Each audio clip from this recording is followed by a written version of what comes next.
Today we have the other half of Sector 6, the former COO of Revenge, and the man in charge at the Super Sim. The SSBL. Yeah, the SSBL, Josh Whatley. So that's me. That is you. Thank you for, this is guest number 2, episode number 2 of the After Hours podcast. So thank you for coming on. Dude, I'm hyped. Yeah, this should be pretty fun. So obviously, question number 1, the most important one is I think I kind of want to change this a little bit. It's a 2-parter we'll do. Yeah. What was your first experience? The first thing you saw in esports, not maybe your first experience, but the first thing that, shed the esports light on you. So honestly, before the word esports was at least for me, the word esports was associated with it was Halo 3 events. For whatever reason, I knew what MLG was because in Halo 3 there was the MLG playlist and stuff. Right. But I would for whatever reason my timing was amazing. I would actually go on MLG.com or whatever the website was back then. And it would actually be the live broadcast of the winter classic or the winter circuit or the fall circuit of Halo. And I'll be like, oh, sick, perfect timing. So I'd watch Halo for the good majority of, this was probably 2008-ish or so. I think something like that. This was Halo 3. So about 2008, 2009. Yeah. But again, that's where before the word esports was associated with it. It was just competitive Halo at that point. Right. The word esports was not a thing until a very similar situation where Mitch, got into the word, the world of esports was that dang Xbox dashboard with Impact and the Black Ops 2 World Championship. So that's where I got my mind started churning of how could I get involved with this? Mm-hmm. What does it look like? Obviously, I was on Twitter. So I see a bunch of stuff. I followed a bunch of pros, Nate Shot, the entire Optic roster at that point. So you had all the old guys, right? And then with that came doing digging, and I was like, oh, there's this guy named Sean Abner. Yeah. I'm going to Sean Abner's the homie. I'm just going to maybe make an organization, see what happens. Maybe. Yeah. And at this time, we're transitioning into COD Ghost. Mm-hmm. At this point, I was like, I'm gonna get a team. I'm gonna do what I can to help fund as much as I can for a team to go to UMG Philly. It's the first event I ever went to as a as part of esports. The first event I actually went to, however, was UMG Dallas in Black Ops 2. Okay. So first event I went to, that was just a spectator. Right. And the first event being involved in esports was UMG Philly. Double first round, baby. Let's go. Waste of money. Let's get it. Fully funded? Double first round? No, fully funded. Oh, okay. They paid for all their flights. I kind of just helped out with, obviously, Team Pass back then. I think I went through a good old Spreadshirt for some hoodies. The plug. Shout out to Spreadshirt. So I did that. I helped. I think it was a 50-50 hotel at this point. Yeah. I can't remember. It was.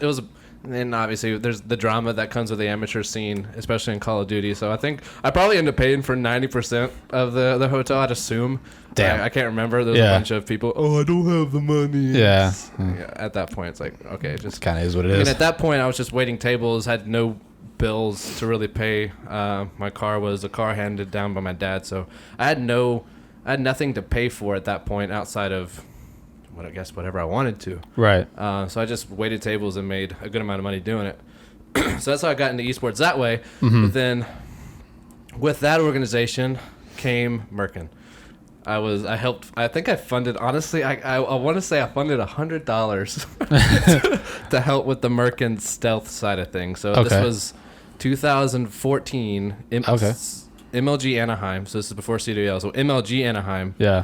I think I funded $100 to Big spender. Big spender. Honestly, I can't remember exactly how that went down, but I can help run that team, and really, I mean, it was for that one event. And at that one event, however, I ran into Pittsburgh, who at the time was the CEO of Revenge. Right. Where with that, I had so this was before Champs was at the end of the year. This was like, because Champs was like March, April. Yeah. So Revenge had just won top 8 at the Call of Duty Ghost Champs. They got top 8, which they came out of nowhere, and I'm like, I knew who they were from being in the space. And he came up with me, we chatted outside the venue in Anaheim for a little bit, and then afterwards, can't remember if I slid in, he slid in, but he's like, hey, you want to be a part of Revenge and help me get this off the ground. So I kind of helped there a little bit. The first official event with Revenge was another UMG Dallas. This time this is in COD Ghost. So they had the top 17 through 24 curse. This was a team, I think, full of Canadians at this point. I think it was prior to that still Canadians. It was like Slumber, Illskill, Felix, and Demon, who Demon had this skill. Yeah. His mom took his Xbox away. Oh no! Numerous times. The downhill spiral of a young esports player. When your mom takes your Xbox, so your esports career is shattered. But from there, I mean, we go into AW, and that's where things really took off. At one point, Revenge wasn't going to be a thing because we were lacking funding, and then I was like, I put together, gosh, maybe, I don't know the exact amount, but I put a good amount of money together and was able to get the team to the first event. I think it was a Columbus event on Thanksgiving weekend or something. I didn't go to it, but at least good timing. Yeah, good scheduling that esports world does. So I ended up doing that. I helped them get there, which then led us to getting us, I think, some other money that came through. I can't remember for this event. This next one was Orlando. Right. And that is the event that really I was like, this can get me somewhere. Right. Yeah. Because we 3-0'd Optic. That's right. We came into pool play. We qualified through pool play, I believe, through online bracket, and we got through in Optic's pool, which obviously at this point we're like, crap. We're gonna get destroyed. We were gonna get absolutely destroyed. We had, I think, on the team at this point it was Remy, Nagafin, Steven or Stevie, can't remember what he went by, and then Hazard. Those were the 4 people, which obviously Remy and Nagafin from, and we'll get to the COD champs here in a bit, but the 3-0 Optic. Yeah. And the crazy thing was, like, afterwards, I'm sitting there wearing my Revenge shirt, right, and walking around, and people were like, oh, like, congratulating me. And that was actually the first time I signed an autograph, which was the weirdest thing. Yeah, I was sitting there as a spectator, watching another game on main stage, and this little kid turns around, hey, are you with Revenge? I'm like, yeah. He signed my shirt. That's great. At this point, I'm like, do I sign Josh? What do I do? How do I sign this? Yeah. I've never, this is esports. Like, I can't put Josh Whatley on this thing because they're going to be like, what? Who's this guy? So that's when I was like, all right, we're bringing, Jay Watt's going to, I went by that name. It was my high school name in athletics was Jay Watt. Right, yeah. So, signed it that way. And then, again, here we go. Champs. We qualify. This time we have Aqua and Facento, which I knew of Facento through his long, extensive time in the Call of Duty space. Almost like collegiate. There's way too much stuff going on with Sector 6 here. Yeah. Then the Call of Duty space, and everyone was predicting top 8. Even, to be honest, myself, I'm thinking, if we get top 8, sick. Yeah. But that event was the craziest event I've ever been a part of. Oh, I bet. And obviously, if you guys haven't seen the hype video of which one? Of me getting hyped, that was actually on an uplink game that got hyped against Denial, RIP. Pour one out for the homies. So, and that's kind of where I got involved with esports, and then obviously the story comes to where we're at now. Yeah. And that how I got involved with you, and at the time, Esports Apparel. Esports Apparel, yeah. Another one. Pour one out. pour one out for the ESA. Yeah. So Esports Apparel was obviously the kind of off the cuff name that kind of was our working name for what, a year? I don't know. You guys did the Revenge jerseys. Yeah, that's what I first heard. Oh, that's right. Yeah, so that was. That's when I first heard. Was that for champs or was that for the event before? Oh my so I actually have an ESA jersey, but not as someone who runs a company, but as a person who actually. Yeah. I think I have one of them too, somewhere. Or whatever. Yeah. So, and then obviously everything happened there, and that was your last event with Revenge. That you went to an event or no? Yes, that was the last event I went to. Yeah. The last event they were at was ESWC in Paris. Yeah. That was their last event, and then that's where Revenge started. Aqua and Nagafin went to Prophecy. I remember that. Facento went to Orbit, and I think Remy to Epsilon or something along those lines. Right. And that's when it started. So from the ESA side, we noticed the fall off, as we'll call it, of Revenge, and we saw everything happening, and we thought, I think we built a pretty good rapport with, I don't know if it was just you or but we built a good relationship together, and we thought reach out and see if and that's actually the crazy part is how that actually happened was like how. Because obviously I had talked with you because we were doing some design work with Revenge. Yeah. The Revenge Report. That was going to be basically our vision, but a live streamed just a talk show more so. Yeah. Opposed to like that was going to be our, hey, we're announcing a new team kind of deal. Mm-hmm. It's going to be on the Revenge Report kind of deal. Yeah. But anyways, I talked with you about that and stuff, but then you guys posted about working with a baseball player. Who do you think can it be? Yeah. And I was like, I think you guys posted maybe the initials or something, and my first thought it was AC, and I was like, I replied with Aroldis Chapman. Did we put the initials or did you just know? I don't even remember putting the initials. I can't remember. Well, I think I also maybe did a little bit of digging on who you guys followed at that time. I forgot all about that. And I noticed Aroldis Chapman, so I knew who he was. Yeah, of course. So I typed it in. I replied to the tweet with that, and then I got a DM saying, "Hey, you still working with Revenge?" And I was like, I mean, we're not generally much anymore. Yeah. And then I got jumped on a call. Hey, you can be a sales director. Yep. Oh man. And then the next day I got onto, gosh, what was the one before Discord? But like GameVox. GameVox. You invited me to that GameVox before I could even get into it. Yeah. Oh, by the way, we got Discord. Yeah, because we were so hyped on that. I don't know if it was like a day buffer between asking you to get in there and like us actually sitting down. But I remember Discord. Discord came out and we were like, oh wait, this is exactly what we need. And now, unfortunately, we don't really use it too much. But it was, we were hyped on that Discord. But then we got in. Yeah, so then I helped from the sales side of things, and then obviously it got us to the Sector 6 transition in January of 2016. Yes, yeah. The greatest decision we ever made was to not be a generic esports apparel brand. What do you do? Well, we do esports apparel. Well, what's your brand name? Esports apparel. It was cool. It was our first business decision. Your second, and that we have one here in the office. It reminded me of a baseball diamond every time I looked at it. Oh yeah. No. The third iteration. I forgot there was the seahorse. The first one was the seahorse logo. And then there was like the crazy. This one right here.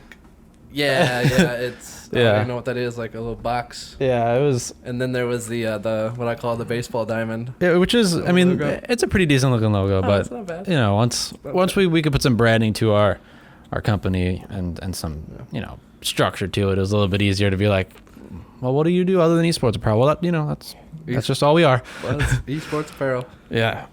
So you brought up we brought you on as a sales director or whatever the title was, and very very quickly we realized he's not just going to be someone who's going to be doing sales for us. It was you were very involved from the beginning. You're very interested in doing more and expanding. What your responsibilities were or whatever. Yeah. I remember the first thing you did was you got I forget the client. Titan, yeah. You just got him on the hook. I don't think anything ever came of it, but it was just like, damn, this guy, he's interested. Yeah, I was at that time I was very enriched in the CS:GO community. Right. So like my first thing, I was like, all right, crap, I gotta figure out, I gotta bring somebody on. I gotta show my worth somehow. So I just went on to HLTV, and I was like, I know a bunch of these orgs. Like I'm gonna find a way to contact them. So I think it was like Titan and Flipside were like the first two. Oh right. That I really contacted at that point. Shout out to Flipside. Yeah, the squad. Yeah, that was a long back and forth. I mean, the sales, like doing the sales side of things was a lot of fun, and I mean it technically comes down to kind of what we're doing now, but at a greater scale, essentially. Yep. So, but yeah, you guys gave me like the quick promotion. It was like sales director for like a day. 2 weeks maybe, and then you guys pulled me in a Discord call of just the three of us at the time. And, oh, by the way, you want to be executive? What was it? Executive VP was the running title. That EVP was the running title at the time, and I'm like, sure. I don't know what that means. I don't know what you now expect of me, but cool. Yeah. Now I get access to the website and PayPal and all the back end stuff. Cool. Yeah, it was cool. Yeah. I mean, that's at that time was really the only addition that came with that title. Well, yeah. Obviously, there was decision making that we bounced off. Yeah, for sure. There was more involved, but. So then how long was that? Because it wasn't very much longer or very long after that we decided to do the rebrand, and obviously go public with it. It couldn't have been that long. Do you remember, when did you come on? I want to say it was like September of 2015. That sounds about right. And then obviously the rebrand was happening. I wanted to say I was EVP of ESA. Yeah. And then obviously we transitioned to Sector 6 January 1st of 2016. Yep. So that's what, like 3 to 4 months? Yeah. Wow. History with Sector 6. Oh, Sector 6. Yeah, history lessons over here. Yeah, so what is Sector 6 2016? Obviously we had that, that roots to the military appreciation type thing. And, as time went on, we noticed that it was kind of one direction or the other, and obviously we were doing much better in esports, and things were sticking on this side of things versus the not sticking as much on. And we made a few decisions. I mean, in August, this was August, I think, of late July, early August of 2016. We made a few decisions, right? And we had the decision of, all right, are we going military, esport? Like, what are we doing? And we decided esports.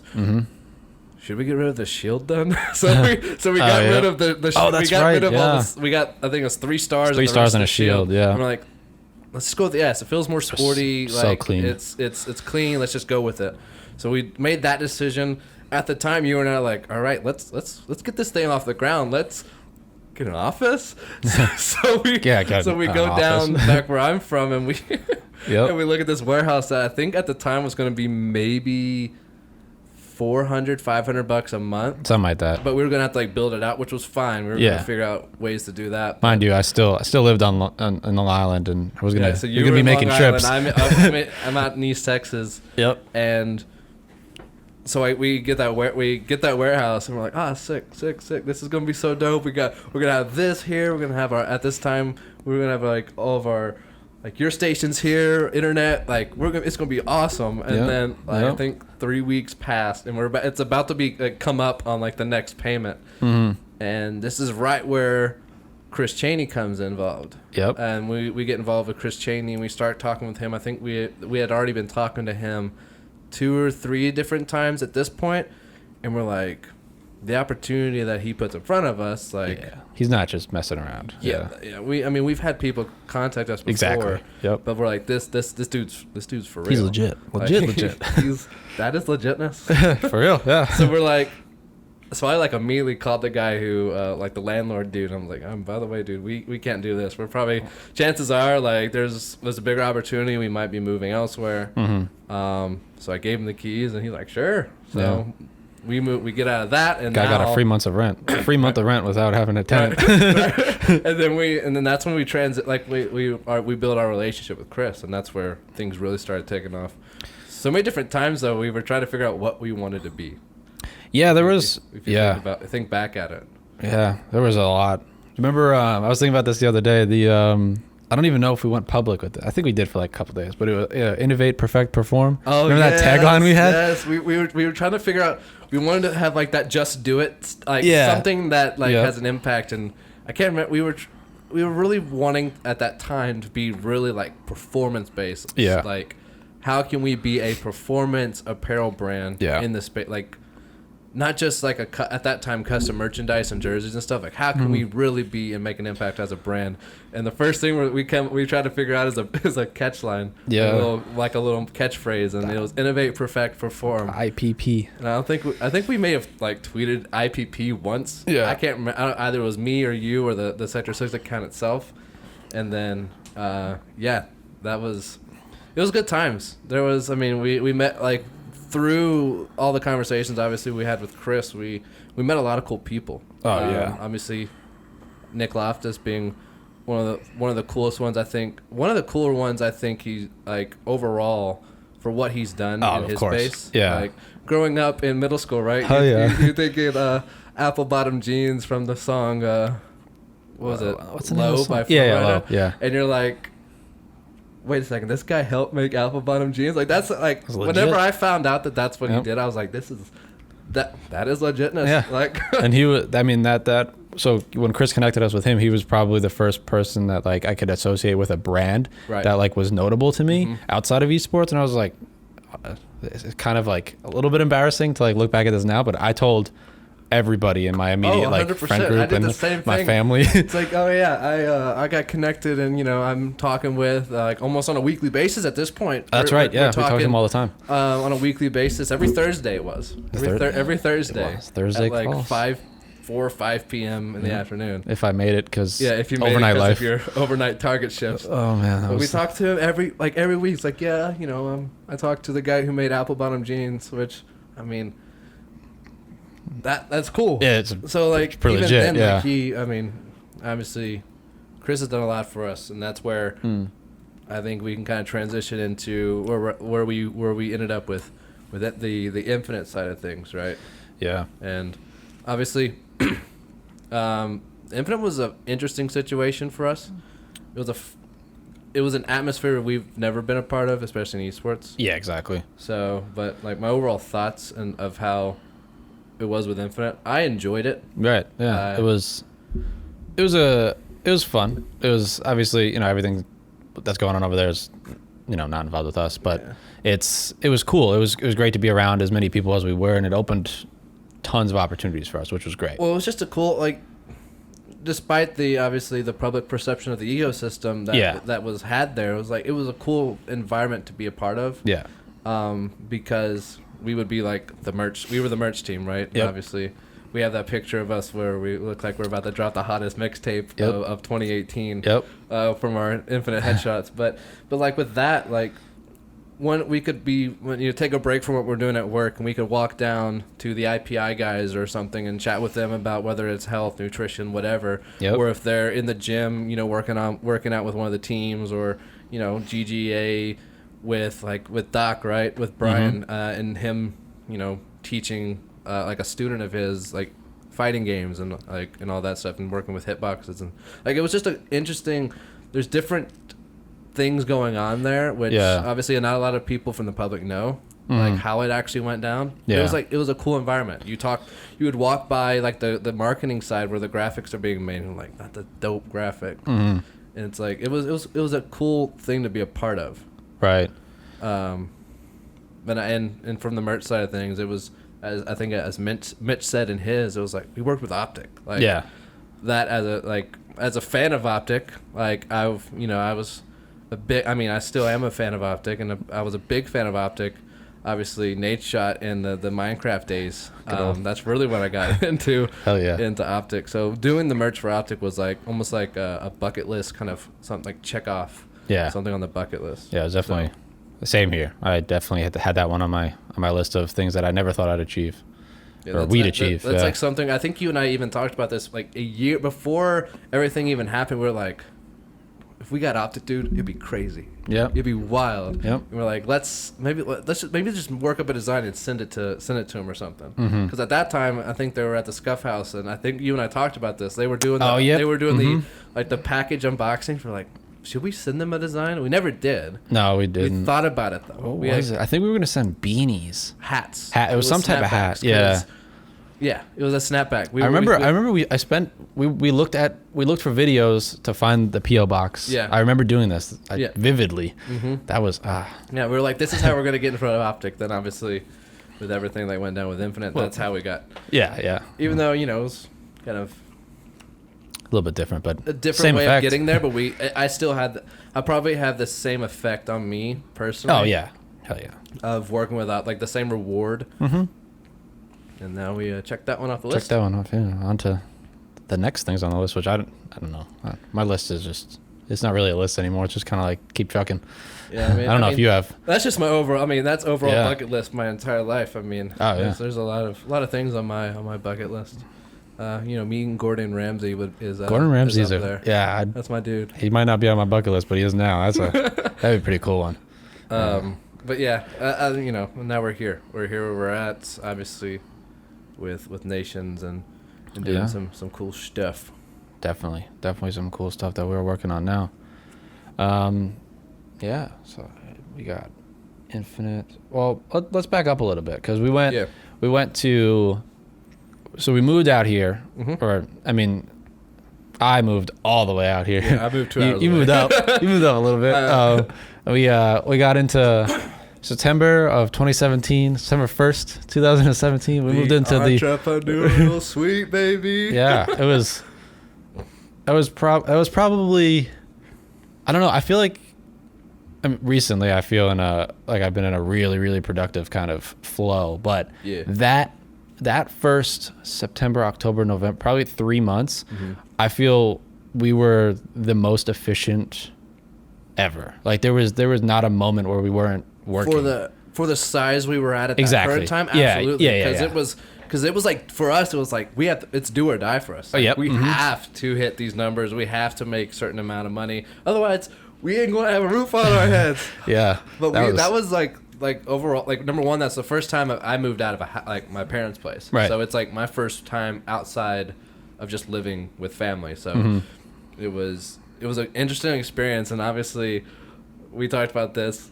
We would wake up. Yeah. We would chill. Either we would make like a quick breakfast, like a cinnamon roll or something. You'd make your coffee. I'd turn on the TV in the living room, which was bare bones at the time. We had a coffee table as the TV stand. Yep. No coffee table at all. Yep. And a couch. And eventually we got a chair. You ever see one of those pictures where how do men think this is okay? Yeah. That was the epitome of our apartment. We had a PlayStation 4. So every day we would do almost the same routine where we would get up, we'd hang out in the living room. At the time, you had your laptop. I didn't really have a laptop. I don't think I had a laptop at this point, but that's right, yeah. We would swap. We would. A lot of stuff we can do on my. I think I was doing work on the phone. Answering emails or doing anything. Well, back then we outreach. we did some of the print files on our own too back then. That was some of the back and forth.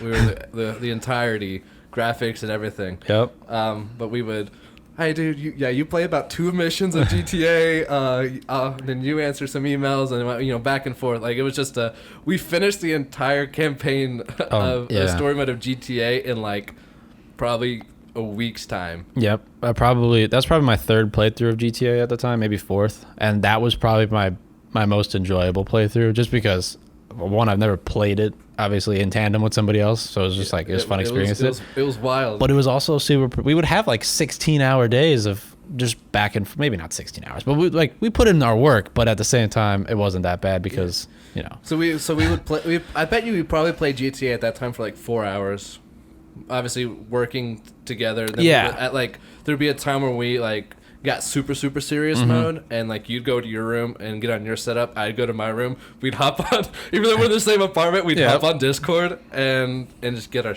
stuff done. Of course, gotta hop on the Discord. You want those clean comms for when we play a computer game in between when we're working. When we played PUBG and grinded PUBG before Fortnite became a thing, and then we got into Fortnite, and then obviously the build battles killed our skill level. Yeah, I'm too old for that game. But yet, the entrepreneurial suite was really that. It was an entrepreneur's just we have to do what we have to grind and grind and grind so that we can keep the roof on our heads. And I remember one time we had a baller month. I remember this. Yep. baller month or whatever, and where do you and I go? We go to Specs. Oh yeah. Oh yes. Oh, that's right. We go to Specs. Yes. I think we buy a couple bottles of liquor and we celebrate like a dope month that we had with some nice alcoholic beverages at the apartment. That was the first time I think I've ever had like a celebratory alcoholic beverage. Like you and I were hyped. We drove all the way down to the Specs. I believe that was a record-setting month. Yeah, at that time it was. At the time it was a record-setting month. Yeah, we had crushed it. So you and I we were hyped. Yeah, we were hyped, and there was some obviously with success comes some struggles. Yeah, of course. But obviously we pushed through, and now we're here. And now we're here. Yeah. I still live in the Entrepreneurial suite. Yeah. I mean, my your old room is now the SSBL studios. The SSBL. Oh, perfect segue. Perfect segue to the SSBL. So, after you plug it properly, what tell people a little bit about the SSBL. What is it? How'd you get involved with it? What was the idea?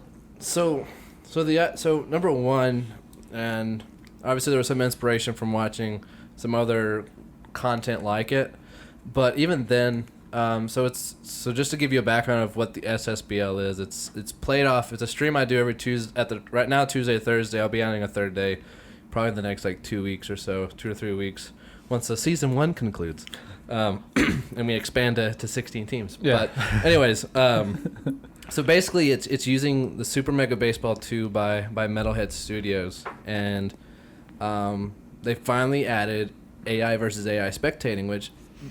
Going back and looking back at what how I've enjoyed video games. I could probably look back at Backyard Baseball on the GameCube that I had, and I think back then there was a computer versus computer able to spectate stuff, and I've always liked the randomness and the crazy moments that come with simulation anything. Mm-hmm. For example, I've done it with WWE games, right? Where it's the Royal Rumble, and it's can this guy come in and win the Royal Rumble? And then it's I've done simulation style gameplay. Obviously, I've never recorded or streamed it or anything, but I've always been like that. NBA 2K, you'll see me simulate all the way to the playoffs, and it's the Knicks made the playoffs? What?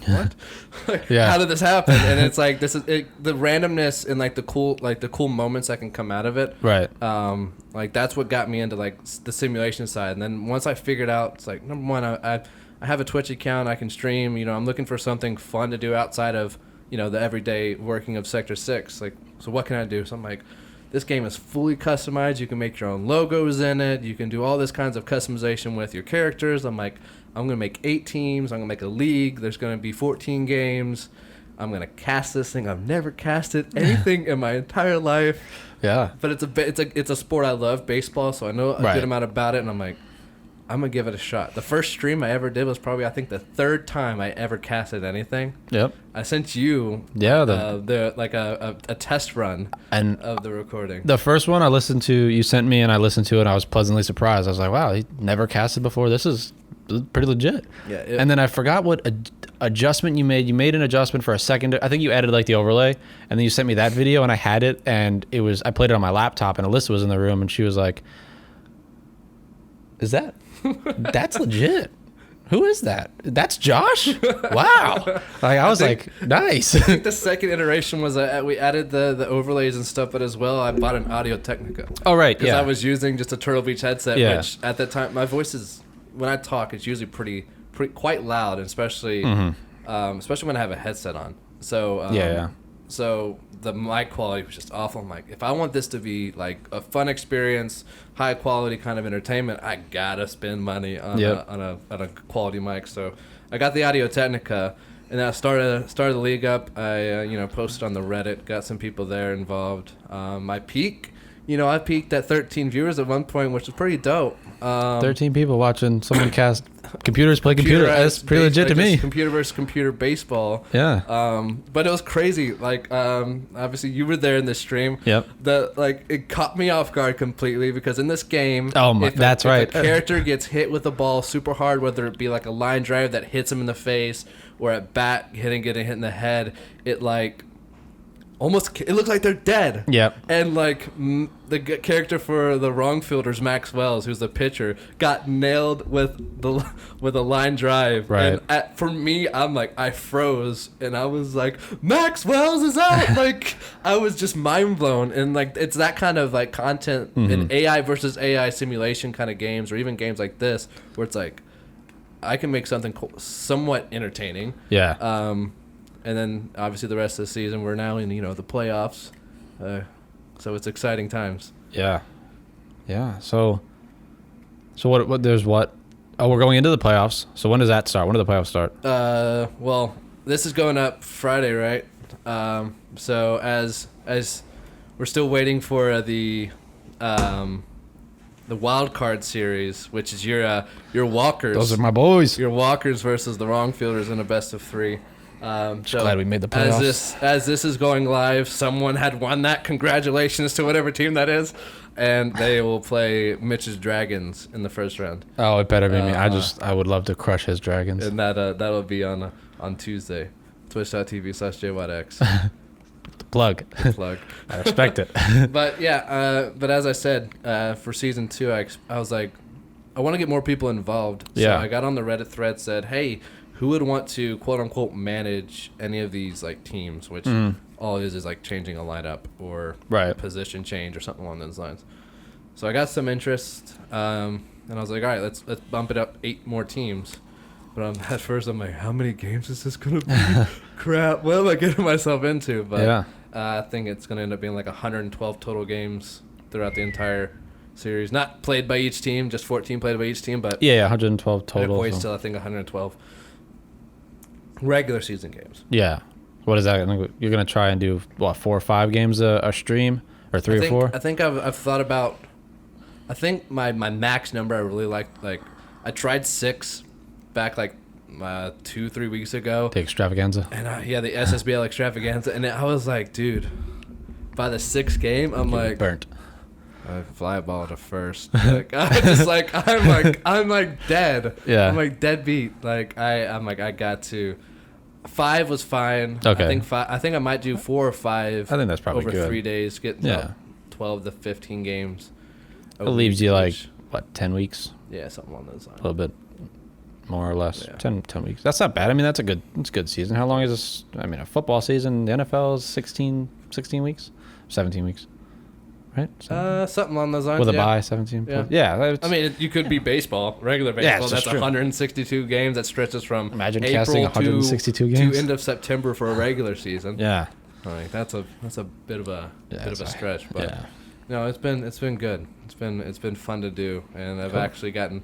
I feel like I've gotten a little better at casting baseball. Wow. Yeah, obviously. I mean, anything you do over and over again, hopefully you would get better. Otherwise, you would, kind of get burnt out of it. You'll see me on Fox Sports Southwest or ESPN one of these days. You should do what is it, like the Codcast, and just submit over just old baseball footage and send it in and be like, hey. Send it to all the guys at like Fox and all that stuff. I'll take over Joe Buck's. I think I could do this. I'll take over Joe Buck's position in the like the World Series and playoffs. Nobody's taking over Joe Buck. Joe Buck's the homie. Fun stuff here with the SSBL. For sure. SSBL is good stuff. Blast. The hardest part is keeping up with stats, though. I can imagine. I'm my own statistician, so like I had to go watch the VODs, pause it on like where the stats show up, and it's like I gotta enter this into a spreadsheet. Yeah, you're about to double your. I gotta do maths. You're about to double your. You're about to double the teams you have, and right, it's gonna be crazier. Add some teams. It's gonna be some work. Might get me some help on that one. Yeah, get some interns or something. Somebody who can help me out with some of that tedious kind of stuff. Yeah. Oh, you can make it automated. That in a perfect world. Judge Zarby, if you're watching. Shout out to Judge Zarby. Yeah. Cool. Random thought. Yeah. Obviously, you and I have gone on many events. We're about to go to our. Gosh, I don't know how many events we've been together. There's probably 6 or 7. But we're going to Anaheim. Yeah. This is our second Anaheim? This is our... Second or third Anaheim? Second. We didn't go last year. Yeah, we didn't go last year. We went the year before. Yep. Wait. Hold on. We went 2016. together. Anaheim. That was our first one we went to together. Yep. The next year, did we not go? We didn't go. So it's been 2 years. We only went to So it's been 2 years since we go. Wow. Yeah, but we did the Dallas. We did the Fort Worth. We did this most recent Fort Worth. So we did Orlando. We did Orlando. Which that one was a fun one. Remember we got in the Uber. And he's like, "You guys here for the little gaming event?" And I'm like, "Yeah." He's like, "Whoa, where are you guys from?" He's like, "You're from New York, and I'm from Texas." And he's like, "Well, how'd you guys meet?" And I'm like, I teabagged him in the Halo match, and we've been friends ever since. Oh, that was the greatest intro ever. And he was like, "Oh, cool." Yeah, pretty much. Like completely just made it up, like on the spot. Like, yeah, I teabagged him. I mean, match of Halo, and it's not far off. We've been friends. I mean, that's it's a lot of friendships happen from a friendly teabbag, friendly teabags, no scopes across map, yeah, and getting rage, and becoming best friends. The Halo days. But lots of fun times at events. Yeah, and looking forward to this next one. Yeah, Anaheim should be fun. Anaheim's always a good time. Yeah, there's so many new faces. Yeah. Anaheim would be great. Yeah. So let's back up a little bit here. So I wanted to ask you. I mean, we talk about things like this all the time in the office. But obviously, Sector 6 has it's shining bright moments that we have, and people are great, and the people we work with are great. But we also have those moments where it's like, I can't believe you just asked that, or what kind of question is that, or like what is your most like. The most like nerve-wracking thing, or not nerve-wracking, I'm sorry, the most like or annoying thing. The most like annoying thing that you hear when it comes to just like kind of everyday Sector 6 like doings.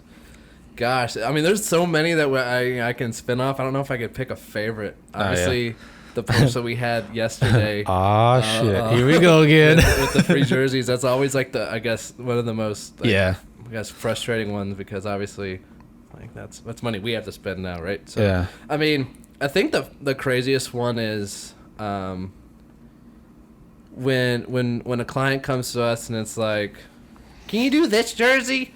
And it's like, I always have that voice. We're not doing the FaZe jersey. Like, oh we're not my goodness, yes. The FaZe jersey. Yeah. I want this one with my logo on it. It's like we can make something similar, but we're not doing that. Yeah. Like. Or like I think there was a time where someone went on our website and said, "All right, I want this jersey. Where do I submit my logo?" And I'm like, "That's not how it works. Like that's for that team. Yep. And that's their design. Yep. Go to this page and buy a design, and we'll go from there." But it's like the misunderstanding of how the design process works is kind of, I guess, the more frustrating one. Yeah. It's like we can do something with inspiration from that, but we're not going to be like, "Oh, let's use the Optic Gaming Gears of War jersey that has the cogwheel on it, and let's do the exact same thing, but in for your League of colors. Legends team." Yeah, but in different colors with your logo on it. Like, no, like I appreciate like wanting to use it, but no, like it's not going to work here. I think I think I'd have to agree. It's definitely that. I don't know. It's tough. Like I feel like we do a really, really good job of educating on our website and like putting all that information there. And just sometimes, I don't know, maybe people just get a little excited or don't read everything or whatever. Yeah, I think it comes with the excitement. I mean, I would be excited for buying a jersey design and having my logo on a jersey like that. I mean, I get it. I completely get it. And especially if the mighty Sponge over there is doing it for you. Sponge Cooper. Sponge Cooper. But Sponge Cooper makes some really cool stuff. I mean, I guess that's I wouldn't call that my like the most annoying one, but it's like it's up there. I mean, there's a lot of things. Yeah. But it's a fun time. It makes for some quality entertainment. Oh yes. Internally, to try to either how are we gonna like. Number one, maintain this client without being mean, without being mean, but also giving them what they want, exactly, but not what they want. Exactly, if that makes sense. Well, so it's like it's now becomes like a little math problem where it's like, how do we solve this? Like, what do we have to do to give this guy what he wants, but not that? Yeah, exactly. But not what he wants. Yeah. So designs, the free jerseys. No, the free jerseys. I think that's my favorite one. That and here lately it's this is just for me personally, because I'm just not this type of person, and obviously I think I don't think we've retweeted. We've quote tweeted, and we've quote tweeted a lot. But we haven't retweeted a tweet, I don't think, since maybe almost a year ago. Yeah. So just like requesting retweets is always a frustrating thing. Yeah. I mean, now we have a verification check. Everyone, I guess, maybe seems that adds a little more clout, or I don't know what the word is, but I don't know. I don't know if I've ever seen, like, I'm sure it's something that's done, but I've never seen any, like, a Twitter account that didn't retweet and only, like, either reposted and I remember when that started, I was like, this is kind of a silly idea. Like, why wouldn't we support and then all of a sudden I was like, if we quote tweeted and we get more it's like, obviously we're building our own analytics. We're still supporting the teams we work with, and everything's just more like authentic, I feel. It's more uniform. And exactly, it's not cluttered, because with when you go on a Twitter feed and you're seeing a bunch of retweets, it's like, wait, whose Twitter am I on? Yeah. Am I on this team's, or am I on this apparel company? Like, whose account am I on? Yeah, and then you don't really feel like, it doesn't really feel like, if you came onto our account and we retweeted so and so's something, it would be like, I don't know. I feel like it, like you said, cluttered, and it's just like, I'm not interested in all this. It just makes it more. I don't know. It's valuable. It's not valuable. Not value. I don't think valuable is the word. Authentic. It's authentic. Yeah. It's clean. Isn't, I guess, the word I'm looking for? Clean. It's very clean. Yeah. So when you go to our stuff, it's just content, meme, content. Yeah, we gotta throw the occasional meme or picture of Mitch in there every once in a while. Yeah. Mitch is always he's posting a picture of Mitch is always a banger. Yeah. I have one saved in my phone that I could use. He doesn't want me to use it though, so that means I'll probably use it soon. Tomorrow. This is going up Friday, Saturday. Yeah. Give him some time to. There's. So I mean, when it comes to that when we took away the retweet just because of that specifically, it's like, number one, like, I get it. You just signed a cool team. You signed a good team, like a prestigious team. We respect that, because we obviously appreciate your business that you're bringing to us. But at the same time, like, we still have a brand voice that we have to portray. That we want to portray too. And we want, exactly. Yeah. So we can and the thing is with how Twitter works nowadays, it's like, Sector 6 Apparel liked this. Yeah. So like, we could still somehow give you the exposure you need for, because obviously you can tailor it where it's like, you can turn it off, like, you don't want to see like stuff like so the people that have that on there, they may see your content now. But from retweeting is a completely different story. Yeah. But we'll like it, and show some support, whether with a reply. We do that all the time with like collegiate teams. I think we did some back for DreamHack.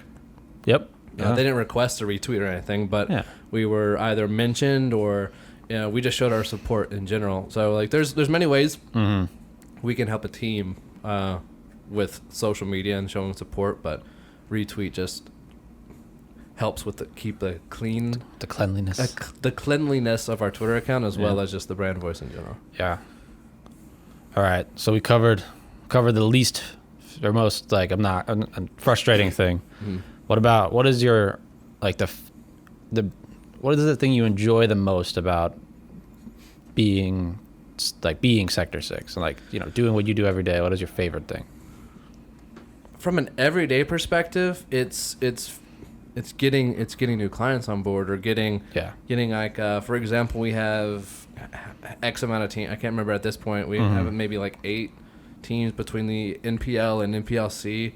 Where, like, as soon as the more teams we get in a specific league, like, take over a specific league, or like when we get a new collegiate program where it's like, I mean, obviously we've been working with UNT, but so like when we got UNT on board, I was hyped. It's a local college. My girlfriend's dad went there. I know of this school. Right. Yeah. So it was cool to have that. Those types of moments where it's like, heck yes, we nailed. Like, we got them. Like, we got them on board. I'm hyped to see what we can do. And then Mitch comes out with a banger jersey design in left field. So it's like. It's stuff like that from an everyday perspective, but just overall, what I enjoy about being Sector 6 is just it's it's a grassroots entrepreneurial journey that it's been. Yeah. Obviously lots of ups and downs with every company, but it's like for what we were to where we at, like to me the overall story, and obviously the one that we mentioned, are like that alone is like what makes every day coming into this office rewarding. Is like we busted our ass for this. Yeah. Like from literally zero. It was literally people on Discord talking every day, whether you were grinding with your Target overnight stuff. I was waiting tables from like 6 to 2 almost every, like, well, probably like at that time, like 3 or 4 days a week. Yep. Having to work both days on the weekends. Like, so you had your Target, I had the waiting tables. So we had all that, like, our hours were off, whether it's like so off. I got like you and I worked together for maybe a solid 3 hours a day at that, like, to begin with, because of your hours at Target. Right. Obviously you would do some stuff while at Target. So we were almost like around the clock kind of. Don't tell my boss, Nicole. So we were like almost like a 24 at that time, like a 24/7 business, because like I would cover as much as I can during the actual like working hours or daytime hours, and then you would have like the overnight shift, like not only at Target but for Sector 6 as well. It'd be the. If anything, it was kind of good, because if one of us monitored the Twitter during the day and the other one monitored at night, so we could deal with our international, clients and stuff like that. So it was terrible. No, it was actually awful. I absolutely hated working overnight. Well, I mean, I hated waiting tables at this point, because it's like there's this, when you see something that has so much potential and you're shackled, or you're sitting there like, how can I grow this, but I only have such little time to do so. And that's when I was like, you know what? I'm done. Yeah. I'm done waiting tables. I'm completely done. At the time I was also, and this is another backstory, is I was also in education school. Oh, that's right. I was going to be a dang teacher. So I had like trying to write at that time lesson plans for the student teaching stuff that I was doing, waiting tables, Sector 6. And I'm like, this ain't. I got to cut something out. This ain't it, Chief. Like so I cut both out. I cut waiting tables and I cut out the education, and I switched the degree to something that's more entrepreneurial friendly.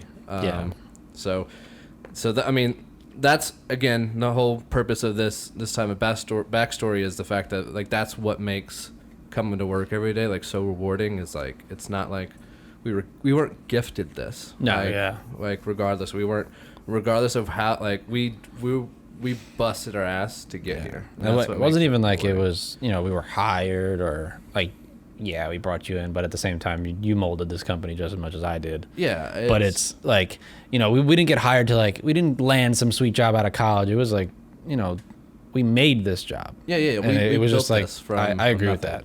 We built this from nothing. We have you can't see my hands on the podcast. We have zero experience in merchandise. The only thing you probably have experience in merchandise is working at Target and putting clothes on racks and stuff. And for me, laundry. Like that's it. Like that's all we have. Like in the apparel world, and we've taught ourselves. We've done whatever we can to learn like everything possible, to where obviously now it's been 3.5 years of doing this, and it's like I wouldn't say we're experts or anything by any means in the apparel world, but we know our we've stuff. Taught we know our clientele, and we know our industry almost top to bottom of what we need to do, how can we make it better, and what can take this where we're at now, what can take this to the next level. So that's again, it's rewarding the journey that we've been on, whether it's the crazy nights in Orlando to the entrepreneurial suite, to Days of Infinite, to the nation stuff that we are now. And obviously now we're in our own office. This is the three of us. This is the 3 Sector 6 guys. That's the squadron, the 3 best friends that anybody could have. Anyone could have. We're here. We have Kevin, our 4th member. He's half a member. We have 3.5 people here. 3.5. He has no legs. He's missing his bottom half. So I mean, it's exciting. We have lots of plans for this office. Oh man, the plans for this office. I'm excited to see where the next year, 2 years, or whatever takes us, because it's gonna be fun. Hey, I mean, I had a lot of high hopes from when we came out here. If you would have said that this is the exact position we'd be in, I wouldn't have believed it. But I mean, I'm definitely happy that this is how far it came. But the progress we made over the past 12 months. What are we in? June? This is June.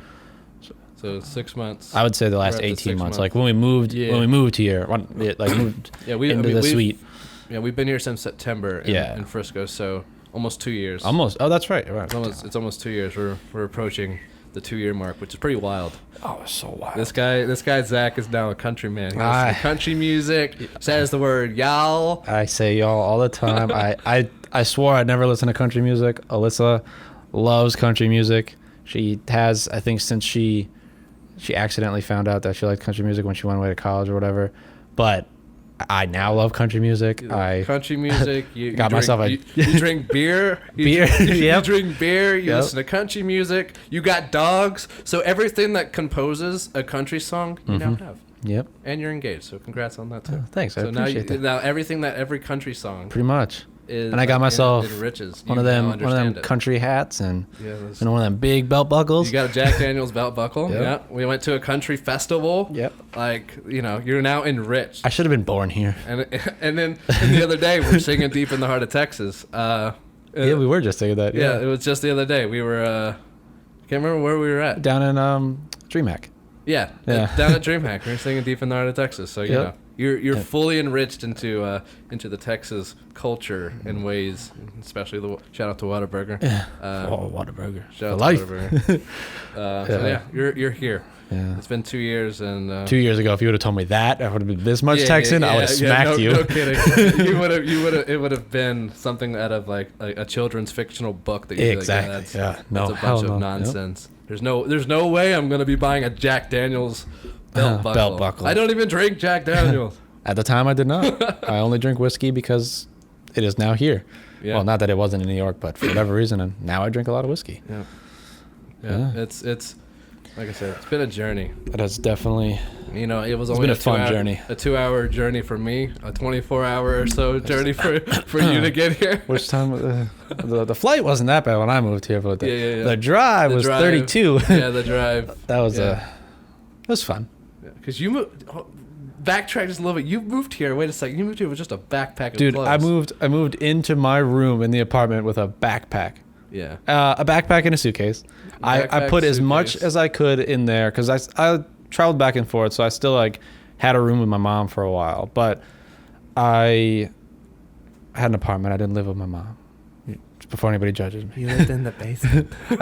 Yeah, but I still have, I had that spot for a little bit, and I was like, I'll just put everything in a backpack. I'll see what I can fit. I'm not gonna bring furniture. I'll buy whatever furniture I can on a budget and whatever. And came in a backpack and yeah, it was. Remember, so as he mentioned, he came in a backpack, a suitcase, and he bought all the furniture. You bought your chair. Your office chair. Oh my god! And you got 2 left arms, dude. I still have 2 left arms. You got 2 left arms, and they're like, "We're so sorry. We'll have it to you in 3 months." 3 months. It's been almost 2 years. I kind of want to follow up on that. I'm gonna follow up on an email and see what happens. So you sat there. You had your chair with 2 left arms. Yeah. And it was always super wobbly. You couldn't. Super wobbly. It wasn't even that. I couldn't even screw it into the base. It would pop out. But it was wobbly. You had it nice, and at one point you had it where it was at least. You could set it your arm on it slightly, not too much. Yeah. But then all of a sudden, I'd go and sit in your chair as we're talking about random stuff. Then, oh crap, your arm. That or we'd be in the middle of maybe not in the middle of a game, but we'd be playing something and you'd be like, oh, and I'd fall back, and you'd be like, what happened? You broke my armchair again. my damn armchair. Yeah. So that was funny. Yeah, I forgot about that. You came here with a backpack, and now you have, you rent a house with your girlfriend. She moved here. Fiance. Fiance. Sorry, Alyssa. It's new to me. Yeah, it's new to me too. It's new to me. He probably thought for a second. Wait, he's wrong. Yeah. Fiance. So you live with your fiance. You got 2 dogs. You now have basically a home. Yeah. You came here literally with a backpack, which is some stuff you'd see in some crazy Hallmark movie or something. Yeah. Man. And it ends in a... I think about that a lot. I wish, well, not that I wish, but people, you see all the stories about like so-and-so moves out of their house, moves to a new city, and like with literally just their backpack and the clothes on their back. Like obviously I had a little bit more than that. I had some money.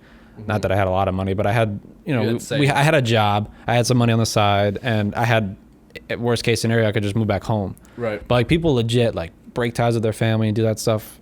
If I was, I don't know, I say 5 years younger, but I would do it at this age if I had nothing. If I had nothing, I'd be interested in seeing what would happen if I just started from zero somewhere. Right. I think that'd be cool. Yeah. It'd be scary. I mean, this is the closest thing. Like, honestly, you really did start from zero. But I mean, I came here and like, obviously we knew each other as well as we did, but I guess, yeah.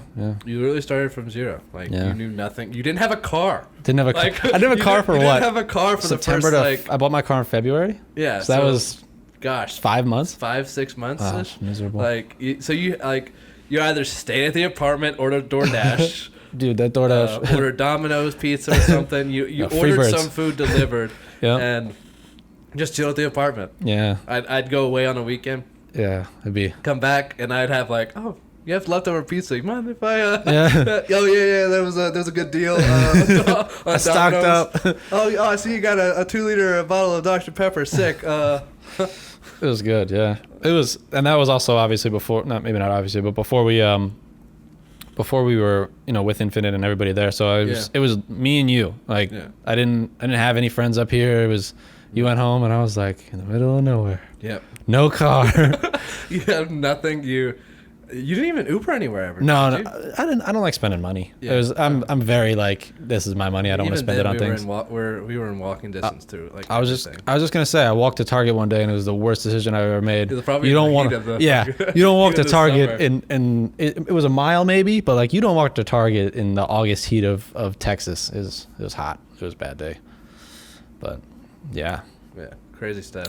That was crazy stuff. So now we're here. And now we're looking forward and making plans that never really thought about back then. But I think lots of stuff in the pipeline. The pipeline is long and wide. It's good. It's good. It's definitely not at good. The beach. This is a bathtub. And cut. Yeah. I mean, I think we covered everything I was interested in. Do you have any, closing statements? I think I just said my closing statement. Yeah. Pretty much. The typical plug of. You gotta plug yourself. Oh yeah, I mean, you can find me at Twitter. I need to get my stuff together, all uniform. But right now, it's all at JWattXC. Which backstory on that, it was cross country is what XC stands for. Yep. Ran cross country for 4 years. Yeah. So at JWattXC, that's on Twitter, Instagram. And then obviously the Twitch, SSBL is on twitch.tv/JWattX. So yeah, that's it for me. And cool. Obviously you need to follow Sector 6 at Sector_6 on Twitter. I am. Or check us out on our website and as Mitch said, buy a jersey so you can talk to him. Yeah, buy a jersey so you can talk to Mitch. Yeah. Or talk to us. I mean, schedule a call. Schedule a call. Yeah, we got that on there. We could chat. We could be friends. It'd be cool. Cool. Yeah. So number 2. Thanks for coming on. Deuces. See ya.